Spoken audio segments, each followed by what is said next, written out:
All right, welcome everybody to another episode of These Shadows podcast. I'm your host, Trip Bodenheimer, and today I have a familiar face back on the Shadows. If you started at the very beginning, you know his story. Joe Bogdan, he is a senior NCO in the United States Air Force, Chief Master Sergeant. He is a certified leadership coach, professor of leadership studies. Welcome to the Shadows. Welcome back How's- to the Shadows, I should say. Appreciate it, Trip. I think I've been on a couple times, right? Some of your different spinoffs. So Yeah, so yeah, you've been on Rise From twice. yeah, You were the 50th episode as well. nice. That was a takeover episode, and I think we've done so much on each other's to where they're starting to kind of blend Yeah, together. yeah, yeah. Might as well just make a new podcast with Exactly, just us two. just like a standalone series. But how's everything with you? Good, man, good. I'm in Virginia right now. I'm stationed over at the Pentagon as the Chief of Enlisted Force Development. So just started this job about 7 months ago. I'd say that I'm kind of a beast outside of normal environment. So normally, I'm at that tactical level. I love leading units and help growing, developing airmen up front, up close and personal. But right now. I'm working on strategy and policy for enlisted force development across the spectrum for 400,000 plus enlisted across total force. So it's a different environment and it's a great learning opportunity for me. So been enjoying that, learning a lot from the new job and also I never thought I would have liked this area. I've never lived here Really? before. Yeah, I've never lived here before. I've lived in the East Coast, but not in this area. And my wife and I, she was never been here before either. And when we got the random cryptic message asking me if I'd be interested in moving here about actually it's almost a year ago now, when I got the message, I thought, man, do I really want to go to DC? And we prayed on it and I just told my wife, I was like, I feel like there's some reason why God's sending us over there. And we've just fallen in love with this place. It's awesome. I mean, cost of living is high. People complain about the traffic, but I've lived in high traffic You areas run most of my everywhere. career, right? Yeah, I You run run everywhere everywhere. anyway, and public transportation is great here, so and there's so much history, and the diversity is amazing. I mean, any type of food you ever want, from Ethiopian to Peruvian to Korean to Vietnamese, everything is here. And also because I'm a big cook, there's also stores that have every type of ingredient that you could think of too, all in this local area. So man, we're just falling in love with this place. We've actually considered, we started talking about maybe settling down in a place like this one Oh day. wow, So yeah, so it's that cool. Really like yeah. it. And you found that little hairball too. Yeah, yeah. Marcus Aurelius Bogdan, our new puppy. Yeah, kind of fell into our lap. My coworker, this is a very expensive mini poodle that somebody purchased that wasn't able to take care of him, so they were looking for an owner. My coworker called me. He kind of put the trap on. He said, "Ask your wife if she wants this dog." He didn't even ask me, right? So I was like, "All right," of course she wanted it. So, he's been a little blessing for us too. 4 months old, super smart, still doing puppy stuff, but he's learning really fast. So been a blessing. I still think you missed the mark by not naming him Joe. Joey. Yeah, Joey. Yeah, Joe, and Joey. Yep. So for our listeners, my wife's name is Joanne. She goes by Joe, J-O. Of course, I go by Joe, J-O-E, and then we were considering naming our puppy Joey, but just to confuse people even more. But a Roman emperor is not bad. Yeah, not Stoic bad. philosopher, not a bad Yeah, way yeah. to go. One of the greatest leaders in the history of the world. Yeah. So I'm definitely excited to unpack where we left off. This is almost like a part two with Okay. you, and this is kind of a first compared to a lot of people have been one offs. But before we get going, got to ask you a couple of these rapid fire questions. What do you wish you had more time to do? What do I wish I had more time to do? I think evolving in my life and my values, growing up and being in my current station in life, as a chief master sergeant, uh, there's always more goals, but I've achieved a lot of the goals that I wanted to do. And I think the biggest thing I wish I had more time to do was spend time with my wife and my puppy. Like I just, we both work full time. We come home and we spend plenty of quality time together. But those weekends are really nice when we get to spend Oh, the yeah. full day together and really really just just have that they fill each other's souls and cups up, So that's probably the one thing that I wish I had more time to do. Yeah, it feels like you travel more than President Biden too. So I don't know. I think it just looks like that. I it don't does. know. But I don't keep track of his itinerary, so maybe. All right, what is something about yourself or your life that might surprise someone listening to this? Hmm. So I think maybe a surprise would be that because a lot of people probably see me as a very disciplined person that on schedule, working out a lot, and I do all those things, but man, do I love candy and ice cream. Mhm. One of the reasons, then a lot of people probably don't know that I have a sweet tooth for and not like chocolate so much. I'll have some chocolate, but I like the really bad for you stuff like freaking like Skittles and Starburst and stuff like that. Like and then of course any type of ice cream. So I think that's probably something that would shock most people. That actually shocks me compared to, or considering what I see y'all eat on social media. Yeah, yeah. We try well, so we have to be disciplined in those areas of life, with our meals and all that stuff, so that that I can indulge in some of these. My wife, she loves like chocolate and stuff like that. So we both have our little snacks and our little vices. Do you hide your Skittles like around the house, or is this something she knows about? No, she knows about it, yeah. So it's not anything that I hide. Even like most people just get surprised when they see me, be like especially when I'm traveling. As you mentioned earlier, I'm traveling a lot. Like I almost use that. Travel days have 0 calories to me. So, Right. so yeah, I'm grabbing up a bag of something sweet for the airplane. So, I'm not going to go too into detail. I'll let listeners use their imagination. But the last time I was in Virginia, I hmm went out with one of my coworkers. Her boyfriend and I had dinner that night at an Indian restaurant. hmm Not smart to do that the day before you fly.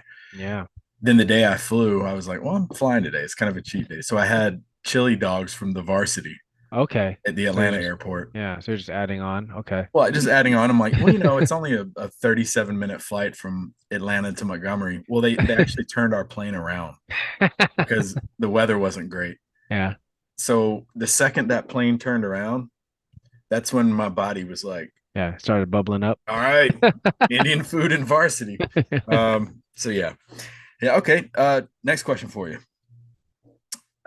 Something that people do that really annoys you. Mm, man, something that people do that really annoys me. Ah, man, there's a lot. There's a lot, man. Where to Like, start? I think one thing like leaving don't not taking the shopping cart back into Oh, the store, just leaving it in the parking lot, like in like a not in the proper place, just kind of leaving it out. That annoys me. I think that's a character issue. have you read Uh, How to Be Perfect? nuh-uh. It's a great book. There's a whole Uh, chapter about the shopping cart. oh, really? I actually teach it. Yeah, Yeah. you'd be surprised. You're not the only one who gets fired up Yeah, over yeah, that. that bothers me. People that don't use their turn signals, Yeah. people that talk on their speakerphone when there's like everybody else around because clearly they're not considerate of anybody else, and everybody wants to hear their conversation, right? Especially on public transportation. I'm like, seriously. Or watching Uh, YouTube videos. yeah, yeah. So it's really just, being inconsiderate, the things that are just inconsiderate, that what I consider inconsiderate, I guess, through my lens, that those things annoy me. Okay. Book recommendation.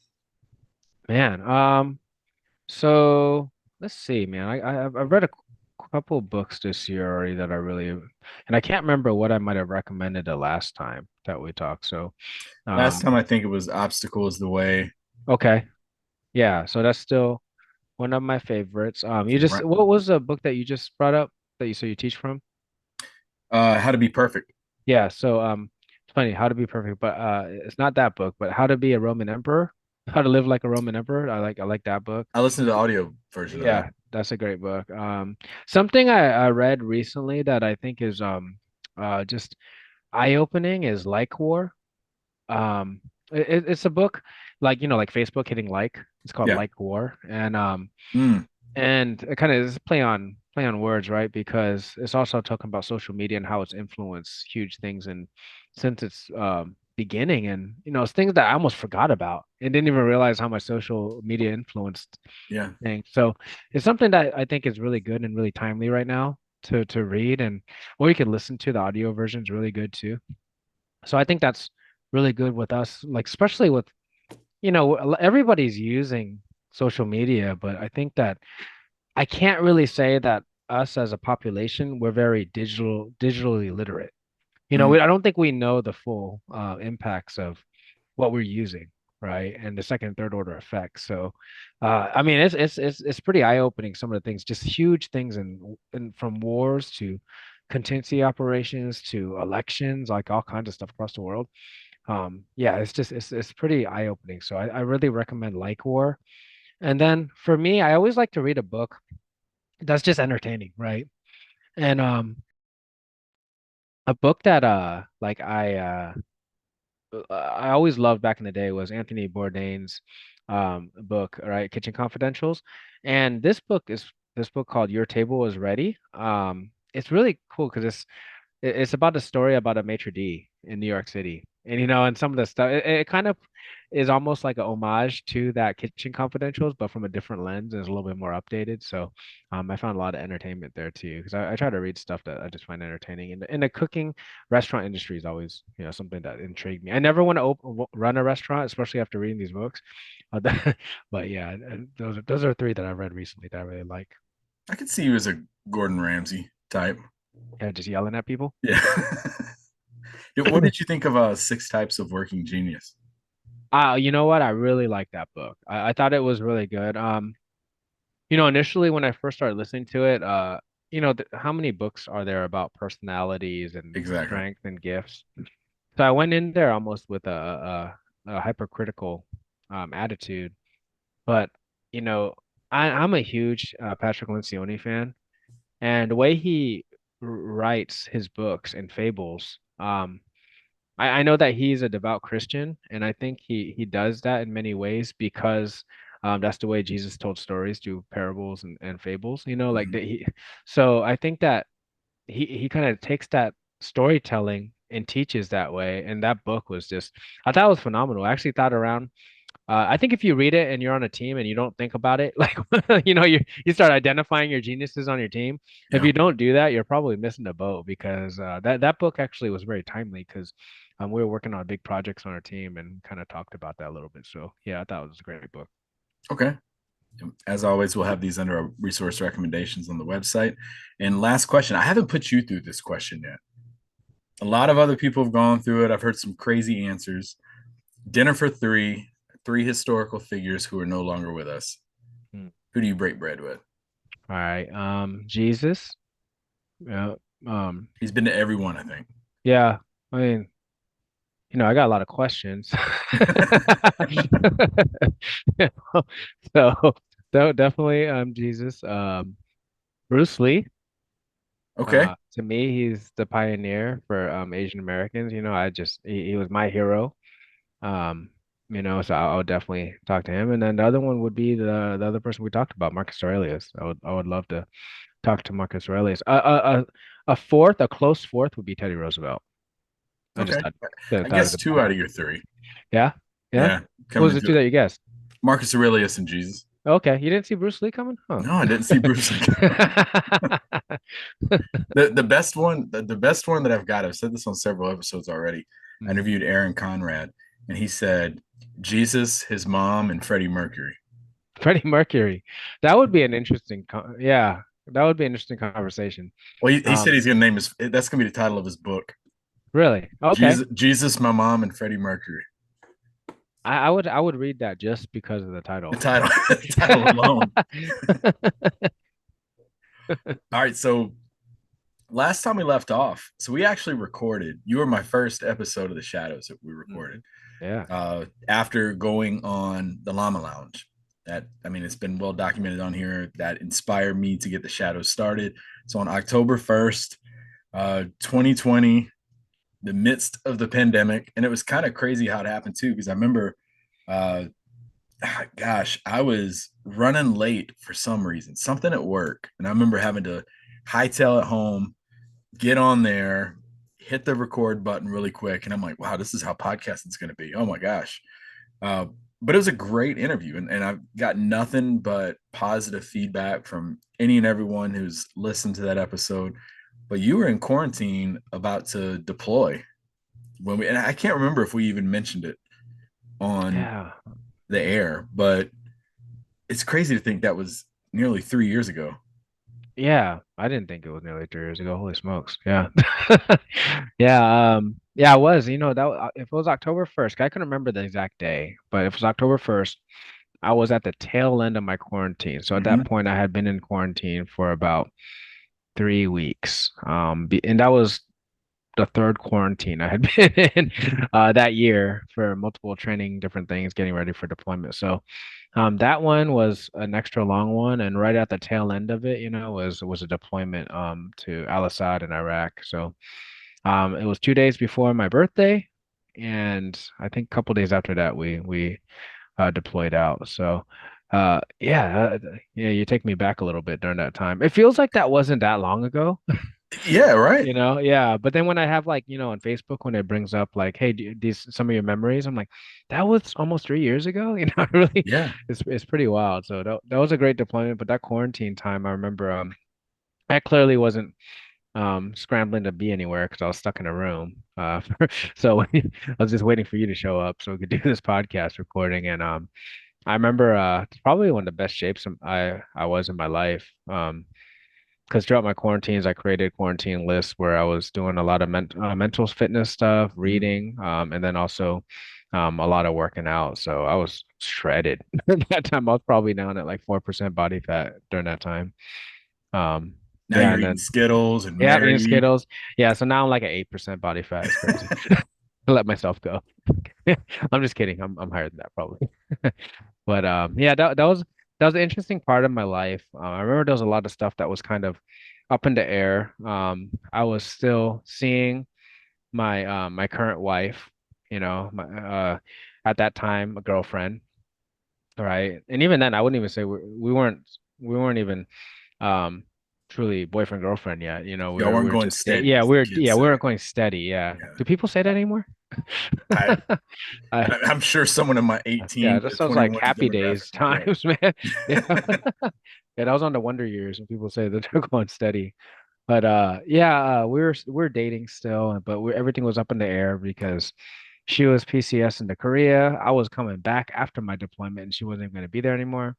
So we didn't know if we were gonna, what does a long distance relationship look like? Uh and also like I was kind of in a weird place where I had stopped doing my job to let the person that was filling in for me. And then I was kind of in a weird, like you're stuck in a box, and me, I'm always busy doing stuff. Yep. And I felt like it was just a forced time to just reflect through that transition time. And something I learned during that time was that, it just dawned upon me, like, how many times have you PCS, Cody? I'm about to have my fourth. Yeah, about to have your fourth PCS, right? And what do you do when you typically get to your next base? Are you talking about the in processing? Yeah, yeah. Yeah, And going usually, through. yeah, usually you try to get that done as quick as possible, right? Oh, Everybody wants that PCS to run smoothly and as quick as possible, and it never runs you smoothly, just want to get settled in. Yeah, you just want to get settled in. And I thought about it, like that's probably true with every transitional time. You just want to get that part over Hmm. because it's not comfortable. You know what I mean? You're kind Yeah. of vulnerable. You don't know what to think. You're kind of like feeling like you might have a crisis of meaning during that time if it's spread for a long period of time. And PCS is a perfect version of it because in the military we get forced to do that over and over again. And I thought about it. I was like, well, I can't rush through this right now because there ain't no place to go. I'm Hmm. stuck here. And it really made me think to myself and reflect on what can I learn from these moments. And took that time and really did some inner work. And I think it really helped me even identify the things I've been doing that was not mature. I had a marriage that didn't work out. Probably should have never happened in the first place because it wasn't done for the right reasons, in my personal opinion, reflecting back. But going back, just seeing the things I could have done better myself anyway during that, uh, and just seeing like just starting to see things through adult eyes, like I talked about. a lot of those things kind of just were forced to kind of go through my mind, and I had no choice but to really sit in it and deal with it. And I really think there was a lot of growth there. It sucked going through it, Hmm. but those quarantine times, I grew a lot, whether that was from physical challenges that I was putting through myself through. I ran over 1,000 something miles through quarantine and deployment, so definitely put myself through some physical trials.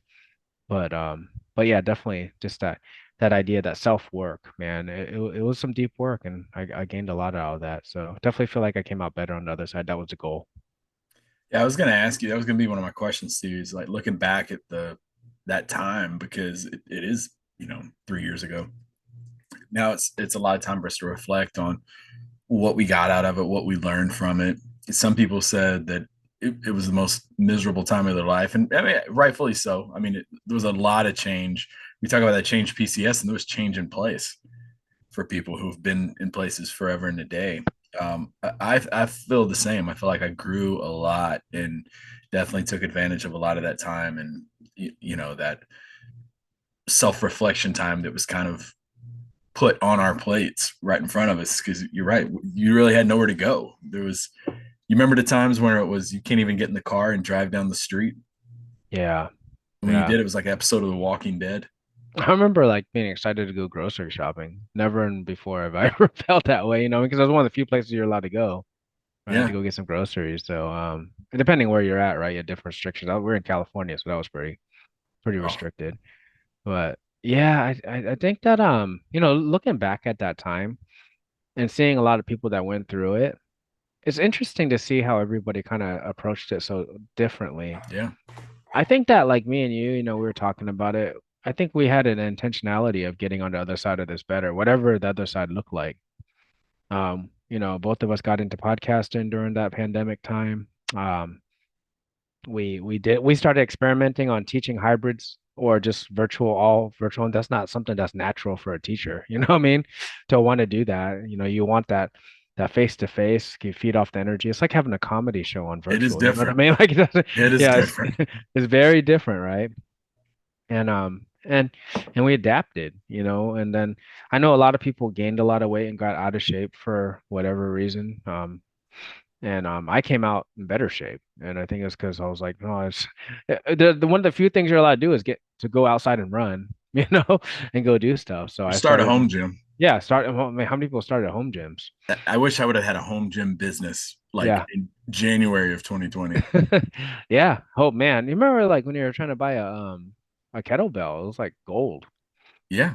Yeah, because I bought three kettlebells, and I think I spent like half my life savings on that stuff, man. But but it was pretty, and then I had to wait to get them too. So there was that, but like those other things too. I was like, well, I can't. I usually go to a barber, and I'm the type of person that goes to a barber once a week, and it's like, well, I can't do that, so I better learn how to cut my own hair. So started learning how to cut my own hair, That's what I said. got a That's what three-way I said mirror. too. Yeah, yeah, yeah. Yours is really tough. I don't know how you get that so perfect. And then I started taking on cooking, and now it's a hobby. So I mean, there's a lot of people that took advantage of those times where you're kind of stuck, and maybe even I found that I actually connected with people more because when I was so busy always being somewhere, it was a lot of texting. You know what I Yeah. mean? It was a lot of Yep. texting and just shooting messages here and there. But during the pandemic, I picked up the phone and actually talked to people Hmm. or did more virtual, like actually on a Zoom call or something, just because. And I remember me and my family, we had some drinks and we're on a Zoom session and just kind of hung out and played trivia Probably on never would Zoom. have thought about it No, before. no, never would have thought about something like that. So there was a lot of as bad as everything was, during that time. I think there was a lot of positives that come from it if you look for it. Yeah, I agree with you about the connection piece. I sometimes stop and think like where would I be in terms of connections if it had not happened? Like the amount of people I've been able to reach out to, the Right, doors this podcast by itself has opened up. right. It's crazy because it still probably would have been a thought in the back of my head is I should podcast sometime. I should Yeah, think about doing that. right. Um, and you mentioned also now you have a family, Hmm. you have a dog running around. How in the world with your position as chief of enlisted force development over at headquarters Air Force, How do you balance that personal and professional time? Yeah, I think that I had to just be honest, like to be 100% transparent. I realized at some point because um I made the conscious decision that I'm going to prioritize my wife, my family now in my career, this point in my career, and if everything else doesn't line up, I'm going to still work hard and do everything I'm supposed to do, but if it doesn't line up, long as I prioritize my family, I'd be happy with it, right? I know you know probably better than a lot of people that I do a lot of stuff. I got a lot of stuff going That's on. what I'm I'm an saying. adjunct Yeah. professor. I'm doing the job thing. I try to mentor people on the side as much as I can. Sundays at the church. Yeah, Sundays at the church. And then you add a puppy, trying to, and you want to make sure you're a good husband. So I'm working on that, every day.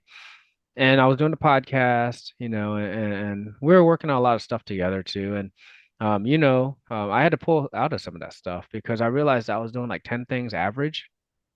And I was working on my own book too, and I wasn't making any progress. So I was doing like 10 things mediocre, and that's never Mm, been the way I want to live. I'd rather do three things awesome than 10 things mediocre, right? yeah. And somehow I drifted into that plane. And I think a lot of it was I was able to do those things when, I didn't have a family, Yeah. and but with that conscious, deliberate decision that I'm going to prioritize my family, that some of that stuff had to drop. So I had to decide.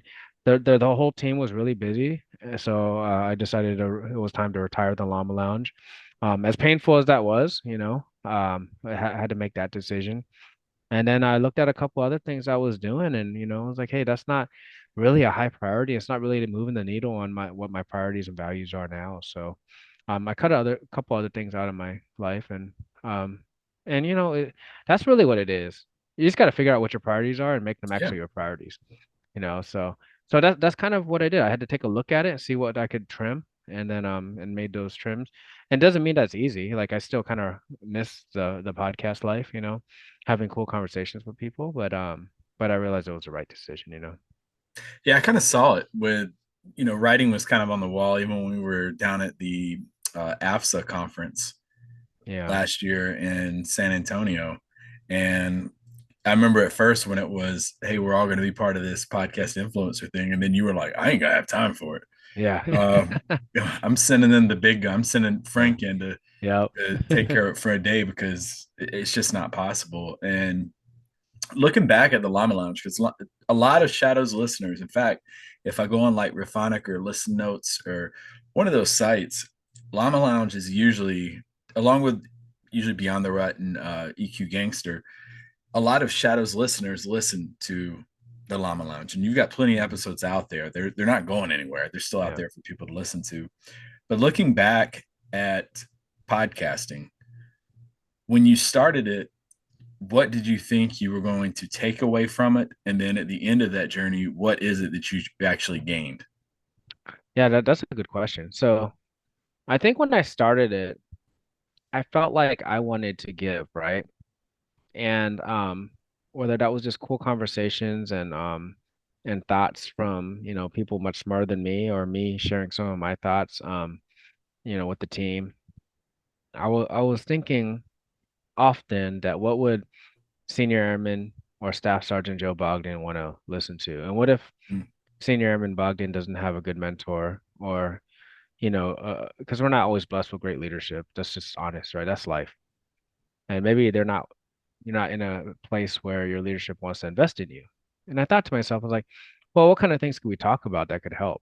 yeah. You know, and that's life learning leadership, right? So we started with that mantra, those 3 points, and I felt like that I could, facilitate some of these conversations and help grow people, right? Give people another opportunity to gain some mentorship, maybe not face to face, but through listening to some conversations. But as I started doing it, I was gaining way more than probably anybody was getting from it. Yeah. I learned so much during that. I met so many cool people, and it shaped the way it improved how I was thinking about things in life. I learned about stuff that I didn't even know existed. Like a social economist, like I was like, what is that? Or a movement pattern analyst. Didn't know Yeah. that was a thing, you know. Yeah. So, interviewing some of these people and really getting their perspectives on it. And what was also awesome about that was, I don't know about you, but I felt like um at some point I felt like I was alone on an island sometimes with the rest of the llama team, but we were spread across the world, And within my circle of people, I felt like I was the only person that was really into the things that I was into, and especially sharing ideas and insight and all that stuff, and just teaching in general. And then I met all these people, through the podcast, and I was Mhm. like, holy smoke! It almost gave me like just, just more like it just inspired me to think more about humanity, because Yeah. there's so many amazing people out there. And I think it's easy in the day-to-day grind that you kind of, forget about that. Don't realize that's out there. So yeah, I gained a ton from that. So originally I just wanted to share some ideas, help people grow, but in the other side of that, I grew a ton. Yeah, and I think it's cool too, like you said, to hear from people and like you go into a topic of like I think one of mine, the first ones I had that I was like, oh wow, was the Institute of Viral Technology or Viral Energy.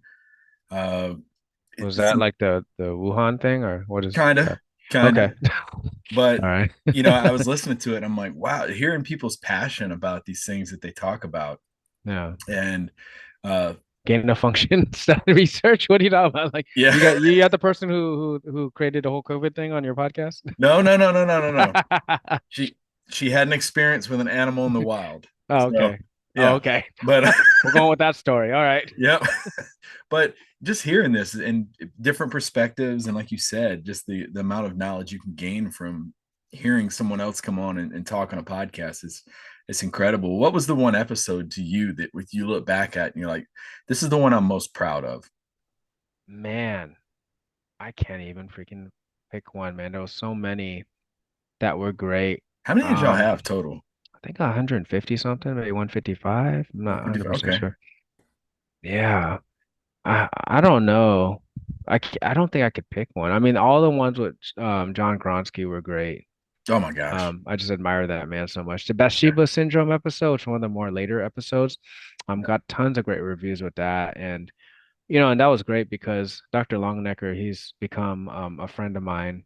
Got to have dinner with him not too long I saw ago. that. Yeah, he's fantastic. And I was talking to, it's funny, I was talking to John Gronsky about it, and he was like, "Wait, the guy who wrote the Bathsheba Syndrome, those articles?" I said, "Yeah." He was like, "I've been sending that article to leaders for the last like decade." Small world. And I was like, "Really?" So I introduced those two recently, and now they're connected and they want to talk. So that was really cool. But those two for sure. But man, there's just so many more. The first one I had with Oleg, I want to say that was the first episode that I had an agenda where just totally like we didn't talk anything about on that agenda. Yeah. I'm him and Scott. Those two people, the first time I had them on, we talked almost nothing about what was on the agenda. We just went on to talk. They'll do it. Yeah, Those they are will. the They two people that will do it. yeah. And you know what? They opened up my eyes though to realize that yeah, you could just have a conversation. You don't have to have such a scripted agenda. And that was early on, right? So that really helped shape a lot of things. So I think those were some very formative episodes for sure. All the episodes with the Lima Charlie Network teammates, they were always great.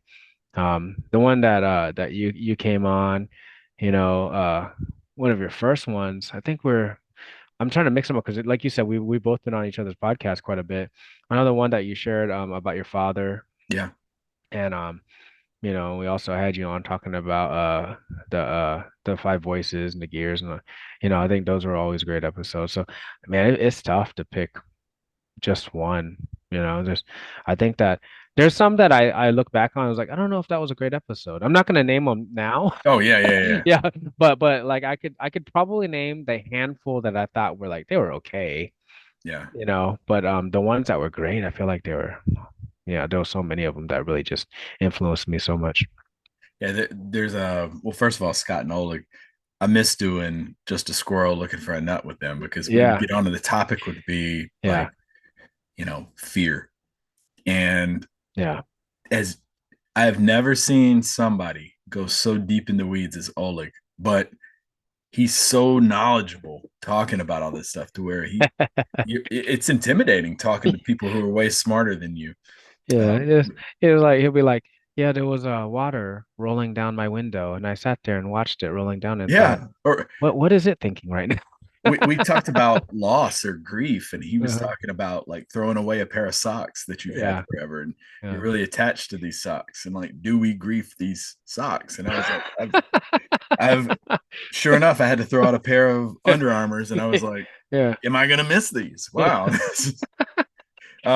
Yeah, I know what you mean too, and I'm glad you said that about the podcast episodes where some just aren't quite as big a hit as others. Did you ever have one? And like I said, we're not going to say who they Yeah. were, what it was, but did you have one where you're the second you're recording, you're like, this is never going to make air? Yes. Okay. I've definitely had one of those. So, and I'll share a little bit about that one. That's okay. Don't, because we never released it. There was this one guy that came on and I was really trying to understand where he was going with it. And he was talking about Oh, I know this one. yeah, he's talking about some pills and something else and some other oils. And I was like, that's cool. Because I'm all about like these supplements that could help you out. And I do believe they were. But he went on this long woo-woo thing. And then he started saying that you should never barbecue or fry food at all, which I'm I'm not saying that I agree that you should or shouldn't, but I know that, my main sponsor and one of my closest friends is a barbecue guy on the Yeah. podcast, and I can't have a person on the show like talking about you should never barbecue anything because consistency is one of my core values, and I cannot be like, so I was like, that's weird. And then after a while, I was like, no, we're just not gonna like it didn't have the Did bang for the buck on that one. did that one come from one of the podcast those agents Yeah. were, Hmm. all right, I'm sending you something in the chat. Just give me a yes or no. Yes. Was it? Yep. Okay. Yeah. Just So yeah, so I never published that one. yeah. But that was probably one of the few that I didn't publish. But the ones that I thought were not gonna be a hit, I just for some reason I wasn't feeling it. Yeah. I still published them, and I just wasn't feeling that it was really, but somehow those things still like, a lot of people still like them. I just didn't feel that good about them for some reason. Yeah, I had one recently that I just recorded, and right when we started, I was going through the rapid fires. This one will be in the vault somewhere. But we were doing the rapid fires, and right when we got going, I asked a simple question, and it's like, I'm not going to answer that, and I'm like, wow, okay, rapid fire question, and then so two out of the five rapid fires were nothing. And I said, all right. And like all the momentum going into the episode was Yeah. done at that Yeah. point. And I'm Yeah. like, there's a reason why we have little icebreakers like this. And sure enough, got into the episode and demeanor the whole time was like this. And Yeah. yeah, it Well, didn't I really I will say you've had more broad a spectrum of diverse. guests. Yeah, yeah. Well, diverse. That's a good word for it. Yeah. Yeah. I mean, It was, it, this wasn't a bad profession what this person did. It was just it was like, geez, give me some. yeah. They felt like I think it was beneath them to be doing this podcast. So why'd they do it? Exactly. And I'm like, Yeah. y'all are the ones that committed to it. Well, But maybe they heard the episode before and you had like the bearded lady on. And they're like, oh. no, I was gonna make a joke, but no, but no, I've had a couple of those, and then like you said, you have one that you record, and you're like, all right, this Yeah. is. It's almost like it was phoned in, and or it's just it doesn't hit Yeah. you as the Right. effective as much, and you end up posting it, and it takes off. Yeah. And yeah, Hmm. I've had a couple of those as well. But what about like the future of the Llama Lounge? Is there ever going to be like a hey, let's dust this thing off one day down the road, or we're going to do like a little spin off, maybe like 10 episodes or something? Or I don't know. Yeah, I won't say that's not a possibility. I don't know. Backstreet Boys got back together, went on tour, right? I don't know. So yeah, who knows? Maybe, yeah, it's always a possibility. Or, maybe even branching off to do something when I have more time, do something a little bit different, but we shall see. I would never eliminate that from possibility because, the llamas and, we're all family still. We still love each other. So it's a possibility. I think that, what happens is everybody gets in different phases of their life and it's hard to work together on things. So It's tough with a team that big too. And I say yeah, big, being four or yeah, five people, but yeah, I did it with another person, and it was hard enough. yeah. I mean, you think about it, like, Jose is super busy over in Guam right now. Frank's working on a staff level job and looking at transitioning, which is going to take a long time. A lot of his time there. Scott's super busy. Taking care of a giant family over there, working, like getting, he got promoted into a new position. Nina just started a new position where she's leading large groups of people, still running 1,000 miles a week. Like, everybody's Nina is the busy. hardest person to get on a phone. She used to not be. No, the pandemic. Yeah.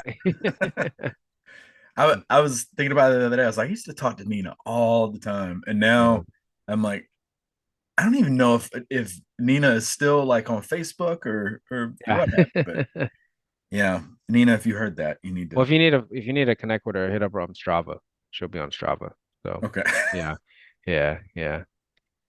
All right. So next thing I want to ask you about is kind of take a page out of the Llama Lounge book, and I want to talk leadership with you because you are definitely one of those people, and this is not me blowing smoke, but you're one of those people when I think of great leaders that I have interacted with in my military career, going back to Spangdahlem. Oh, he's trapped in. Hold on one second. Let me let him over. The wife just came home, so he's going nuts. Hey, how are you? All right. Sorry about that. He started going. We're already on, so we're just have to we'll edit it out. No video, no video. No, we're not doing. Tell her I said congrats. He said congratulations. Yeah. So yeah, sorry about that. But so for me, when I think of great leaders that I've had in my career and the interactions with various people, throughout my 14 years of being in the military, you're definitely the epitome of a great leader that personally and professionally. I mean, you've helped me a lot in my personal life. You've helped me a lot in terms of my professional career as well. How would you define, and this is really hard because in our mind it's one thing, but to others it's something different. How would you define your leadership style? Hmm. Well, first of all, I just want to say I really appreciate that, Bodhi. Super grateful for our connection, and I learned a lot from you as well. So, just grateful for our relationship. Uh, Man, my leadership style. I like, what I would say if I had to put in a word on it, I would say adaptive. Okay, I think it's important to be able to adapt to whatever situation that you're in because I think a leader needs to be able to help their team, right? So the team that in which that they're fortunate enough to lead. So every team that you may join, they may have different needs, 100%. right? I mean, like some of them might have star performers, but they're all at each other's throats, you know? So the leader might need to be the one, the calming presence that brings everybody together. You know, um, General CQ Brown said something awesome at I think it was AFA, or it might have been AFSA. I can't remember which one of the events, but he asked a question. He was like, "What's the soundtrack that plays when you walk in as a leader?" Oh, When it's like, is it a horror soundtrack? A horror movie soundtrack? Um, is it like something Darth that Vader. amps? Yeah, is it something that amps everybody up, like super jumpy that gets everybody all pumped up? Or is it something like smooth jazz, like coffee music that Yeah, kind of keeps everybody calm? And he said that everybody's just kind of wondering where he's going with that, and he just said, well, most of you will probably think that I'm gonna say that you shouldn't be the horror movie soundtrack, but no, he said that you need to have, multiple tracks. yeah. You know, you got to be able to come into sometimes you have a team that needs a shot across the bow. Mhm. You might need to have that horror movie soundtrack. Sometimes you have a team that, needs to get motivated a little bit more. They need some more juice, so you need to pump them up. And they said sometimes you got a team that's, all thrust, no vector, and you might need some calming music to bring everybody down. And I think that to me, I think that's a key component of being an effective leader is be able to see team that you have and work with them and make sure that they get to the goal, whatever that goal is, and I think you have to be able to adapt to those situations. I think it's critical that a leader has some core, their core values and their leadership philosophy, that you have to have some type of doctrine that you go back to, but you need to be able to adapt that, you can't just paint by the numbers too. So it's really, I think the best leaders I've ever worked with, including the best followers, are the ones that Mm. can adapt to the environment they're in. You don't act the same when you're, in Iraq dodging rockets. You're not going to lead the same there as you do in a garrison environment, You might have to get rated R out there versus when you're home station, you might be in the PG environment, you know. I think that it's important that you adapt to those different situations, circumstances, and the people that you have, as well as the leadership above you. How risk averse are they? Or Yeah. are they more trusting? Have you earned their trust? I think you have to adjust to all those things. So the leaders that I find that have the hardest time with that is they want everybody else to adapt to them. And I've just never found that to be a winning formula. Yeah, I'm glad you said that because you'll see people who will say, well, this worked at my last base, or this worked with this last group of people, or trying to do the same leadership style. And even I say even teaching, you have to be able to adapt as a teacher to the people in your class because each class is not going to be the same. So no, I think that's Yeah. huge. How many times have you like they may not say it, but you probably had a boss that came in with some nice resume. You know what I mean? And Hmm. and, and then they want to remind everybody of their resume and be like, nobody gives a damn about your resume, man. Nobody cares what you did for your last team. They want to know what you're gonna do for them. Yeah. You know?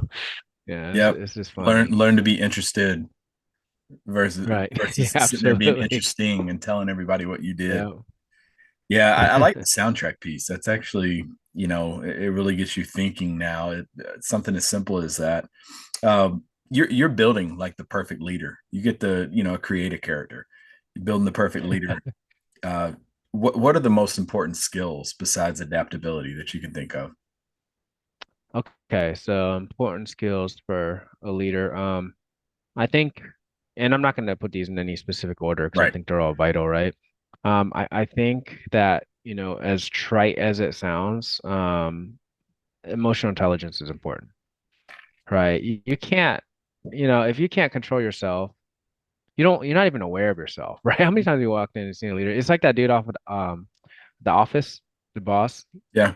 Yeah, Michael yeah, Scott. I use him for example. Yeah, Michael Scott, I use him as example all the time. It's like completely not emotionally intelligent, right? Um, like it impacts your credibility. When you walk into a situation, you're just losing your mind. Who wants to follow that person? Also, a person that's just not even aware of the social circumstances around them, how to manage relationships, social cues, and all that. That's just going to be tough. So I think that's vital to being an effective leader. Um, some of the other ones I would say is humility. Humility is vital because you're as a leader, you're never going to know everything. So you're going to have to know that you're going to have to lean on your people and ask questions, powerful questions to be able to support them. Um, so I think humility is important. If you walk in and think you already know everything, that's probably going to be a failing endeavor as a leader. Yep. Just the higher you move up as a leader, the less likely you're going to be really knowledgeable at everything. You're going to have to trust and build those relationships and be able to consume a lot of information in a short amount of time, you Yeah. know. Um, I would say another one is just overall, I would say just work ethic. And I Mm. tie that with competence because if you know, you're going to put in situations that you're just not going to know everything. You have to put into work. Being a lazy leader is going to be terrible. You know, that's not going to work out either. So I would say that. And, probably the last thing, and if I did have to say one was the most important, I would put this one as character. Yeah. You have to have an ethical framework. You have to be consistent. The first time you're inconsistent with your behavior and your words, or you do something that's just ethically wrong, and your people see it. I say it all the time, leadership has no off button. People are watching. The Shopping first time carts. you, yep, yep. You know, if you're at the commissary and you're the command chief, you better put the shopping cart away, right? And it better not be your exec doing it for you. That'd be terrible. That's the ethical guidelines, right? So, I think those are some vital ones, man. But I don't think that there's any one perfect leader. I think people do it in their own way. Yeah. But I think that those are characteristics that, span across all leadership styles that should be very important to them.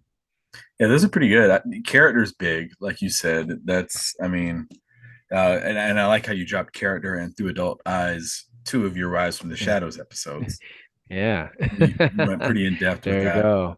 There you Um, go. Humility stands out Hmm. to me. I had Coach Matt Doherty on there, and he said that one of the most simple pieces of advice his father ever gave him is when someone is coaching you or telling you something, never say, I know.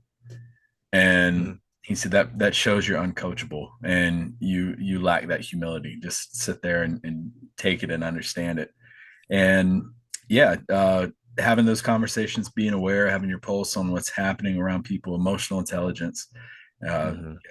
well documented how I feel about that, and then work ethic, Hmm. huge.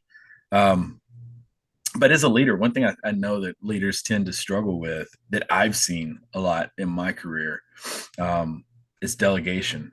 When is like the that's not really like a something that you can learn. People get so invested in something. It's my program. It's my uh, Yeah. task here. I don't want to delegate this. Why do you think that is? Why do you think people have such a tough time delegating?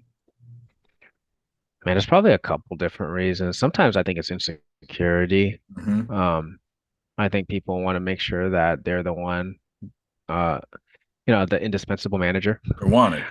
Yeah. Yeah, they want to feel needed. So sometimes they, whether intentionally or unintentionally, create this environment where they're the only one that can do whatever, right? They don't teach other people around them, and this is the exact opposite of what I consider a leader. But a lot of that spurs from, I think, an insecurity, lack of confidence in themselves and that what else they bring to the table. So they try to keep themselves, wanted, needed. Yeah. Um, I think that's what it is. Sometimes I think it's also just laziness because it takes time and investment and oftentimes more work initially to develop a team that you can delegate to, Yeah. right? So sometimes it's just easier to do it yourself. It's not Impatient. sustainable, right? Yeah, it's not sustainable and Yeah. it's not making an effective organization, but sometimes, it's short-sighted. Yeah. It's like if I just do this myself, it'd be much faster. I've Well, seen that a lot. th- Get out of the way. yeah, Just let me do yeah, it. Yeah. yeah. But what does that do? That puts way more, monkeys on your back, right? Yeah. Which is another great book, The 1 Minute Manager Meets the Monkey. But but like people, you're gonna take on everybody else's chores and tasks instead of being able to do what you're supposed to do at that time. But also like you're setting up your organization for failure and you're preventing yourself from having opportunities to go do something else. Because why would I let you go do something else? You're the only one that can push this button. Yeah. Like I need you here to push this button. Like I can't let you go do a special duty. I can't let you go do a cool other opportunity. And you wanted to take leave. What'd you say? 2 weeks? I can't have somebody not pushing this button for 2 weeks. I've seen people do it with deployments. I can't Right. deploy. I'm the only person that knows this. Yeah. Yeah. Which is epic failure. Yeah. So yeah, I think sometimes, there's a myriad of things, but those are the two that I think are the most common Yeah. that I tend to see. And sometimes you just get a really bad hand where you got to work with a team that they're not, the most competent and they're going to take even more work to help get there. Um, but once again, I think that probably gets back to laziness because if they're that incompetent, there's methods, to get them competent or get them out, Yeah. or move on, whether that's the military or civilian industry. So probably easier in the civilian industry. You just can't do the job, man. You're not picking it up fast enough. So If you do have that person that's not picking it up, they're kind of underperforming. yeah. How do you motivate that person? How do you motivate the unmotivated? Hmm. So I think you want to talk to them about. get to know them and understand what their motivations are, right? Because sometimes their values might not line up.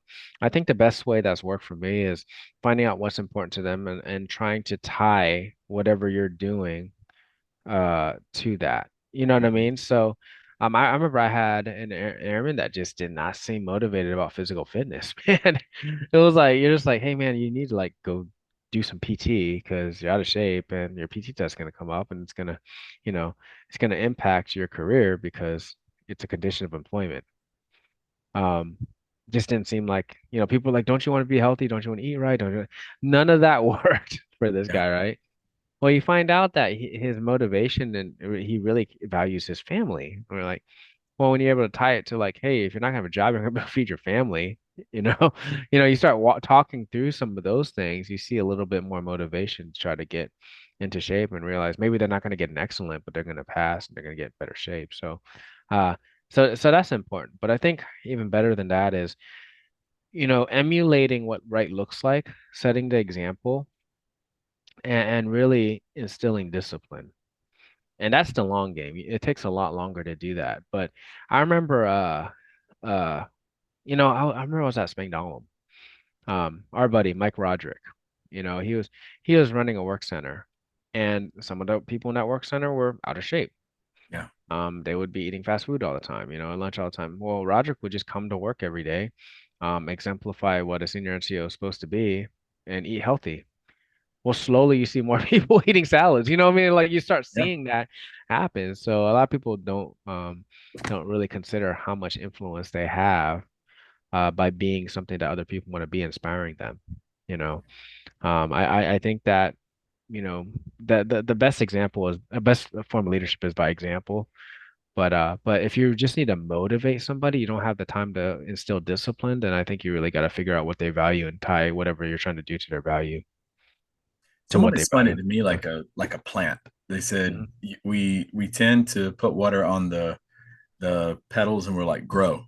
Yeah. And but in reality, you got to get down to the deep roots, Hmm. the whys, and Yeah. you can't always see those, but you've got Yeah. to. We're very much a why generation, and Hmm. you got to sell people on stuff versus just sitting there telling them. Or Yeah. um, I think there's a fine balance though, and I'll just be honest, so some people might disagree with me, but depending on what you're doing, I mean, we're in the business of war fighting. I mean, that's what we do in the yeah, military. sometimes that Um, yeah, the task yeah, takes over. you know, I'll deal with a person that needs some training because they just don't know how to do something. But if you're just lazy, I really don't have time for lazy, Yeah, and in those cases, sometimes you gotta cut your losses. You might be a great human being and be good at doing something else, but I can't have you in a foxhole next to me or with somebody else. Um, so th those are some things that we just have to balance out. But I think what happens is some people jump to that conclusion too fast, yeah. right? And don't get deep under and understand like why are they like this? Are they bringing baggage from a previous base? They were treated like the outcast all the time, or you know, or incorrigible. They felt like nobody would ever really support them, and maybe you could be the first leader that actually, shows interest and cares about them, and finds out, what they value and helps them, and maybe you can shift them from that person who, needs motivation to a person that's just disciplined in their own ways. Yeah, what you're talking about here, and what you were talking about with some of the skills for most, if you could build a person from ground up, a leader from ground up, feedback Hmm. is really important. Why do you think that's something so many people struggle with? Like, I think Honest, that, accurate feedback.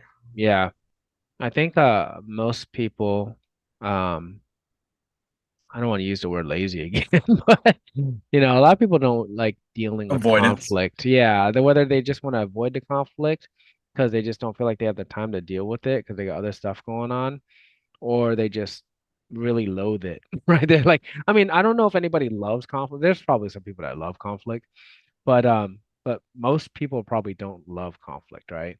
But there's some people that have such a low tolerance for any type of conflict, but they also want to be in leadership positions. It makes it difficult because you're going Well, to they want to have be to, liked by everybody. right? They want to be liked, so then they don't give the feedback. But what happens is that leader typically will talk crap about that subordinate somewhere else.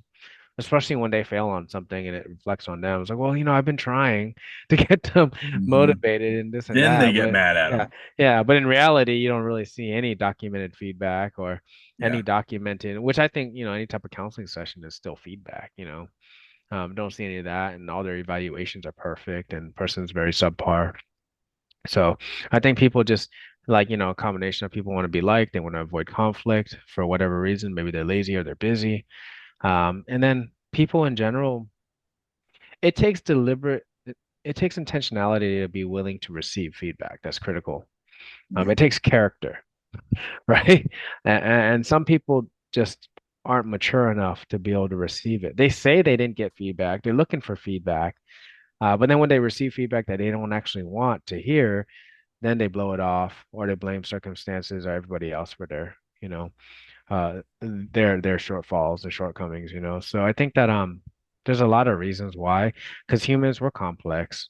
We have all kinds of reasons. Everybody just wants to get along and um so I think feedback is probably one of the hardest things to actually execute in our Air Force, man. We could take over another country, we could win wars, but get everybody to actually give each other feedback, um, tough. Yeah. And I think trust goes into it too, because Hmm. you can give me feedback. I got that relationship with you to where I'm Yeah, like, damn, that's deep. That really sunk yeah. in. Hmm. But someone I can bump into tomorrow can give me the exact same feedback. And I could have had issues with this person in the Yeah, past. I'm like, yeah. they don't know what the hell they're talking about. Right. Telling me the Yeah, look, exact same look, message. yeah, all the variables. Like you could list out the variables on a whiteboard of what causes, feedback to go awry. Yeah. And it'd be probably a long list if we sat here and really thought that out. And then to try to engineer out of all those things out of a feedback process, you know Yeah. what I mean? Like that's probably impossible. And some of it's a culture thing, and it's there's a lot of things that you're dealing with. Um, yeah, go ahead. Scale of 1 to 10. You as the chief of Enlisted Force Development, Hmm. Headquarters Air Force. Scale of 1 to 10. How well are you at receiving feedback? So I'll be 100% honest. I'm probably about a eight, seven, Okay. eight, and I think That's a it solid number. yeah, it grew to that. Um, there's times where I still like I'll receive feedback and I'm like, and I feel some type of way about it. But I think it's not how you feel about it initially, it's how you respond to it. How I you think that's the receive it. most Yeah. important. Yeah. Maybe that So drive home. right. You think about it a little bit and you think about it later again, right? Um, but I think it took a long time to get to 7, 8. But there's still those variables. If somebody who I don't respect gives me feedback, it's gonna be really tough for me to want to You're gonna be receive a that three. feedback. Yeah, because I'm like, dude, if I think that somebody who's completely not, imagine if somebody who a boss that came into work every day lost their minds every time something went wrong. Like a meeting got rescheduled. Low EQ. The Yeah. coffee didn't work. The coffee was out. They just lose their mind. Every little thing that happens, they lose their mind. And then they give you feedback on how you need to control your emotions better. I've How are you actually going to been receive there. You sound like you're speaking to something I've been through before. that? So, I mean, there's another variable, right? But I would say that it's taken a lot of work for me to get to the point, but I still have my moments, it's like I don't want to take that feedback. Where was Airman Bogdan at? Aaron Bogdan was probably not very good at all. So Aaron Bogdan has self-esteem issues that manifested in perceived arrogance. Okay. Yeah, so I think I overly uh, acted cocky and arrogant because I was probably trying to cover up some self-esteem issues from my childhood. So when I got feedback that, made me seem less than, that's the way I took it. I didn't take it as a growth opportunity. I took it Yeah. as, feeling less than. So then I lashed out, had anger issues about it. I was probably at like a one or two back then. Imagine if we could all just, like you said, like a perfect world, like we could really internalize feedback and Hmm. feel like people aren't coming at us sideways. But I think, like you said, trust and experiences with people goes a long way with that. Well, it's an art like to receive and give. So some people are good at giving but not receiving. Some people are good at receiving, not giving. Some people suck at both. I mean, that's why I said it's like such a complex situation because there's so many variables to it that it's really hard to figure out how to fix the feedback problem that we have in our force or across our society. Hey Becton, I gotta ask Becton a question real quick. Hey Becton, you see how like this all threads back together. Mhm. Do y'all still say going steady? Didn't think so. That's a possible no. Yeah, yeah, probably Yeah, not. possible no. She an ROTC? She is, yeah. ROTC? Oh, nice. Very Yeah, she cool. got an award today. So today Oh, was awesome. their award ceremony. So Very cool. yeah. Well, Yeah. uh I've asked you this before, but now it's and I'm curious to go back and listen to the first episode and see how you responded to this compared to now. But you're, like I said, chief of Enlisted Force Development, Headquarters Air Force. What is your legacy going to be at the end of the day, or what do you want your legacy to be 50 years from now?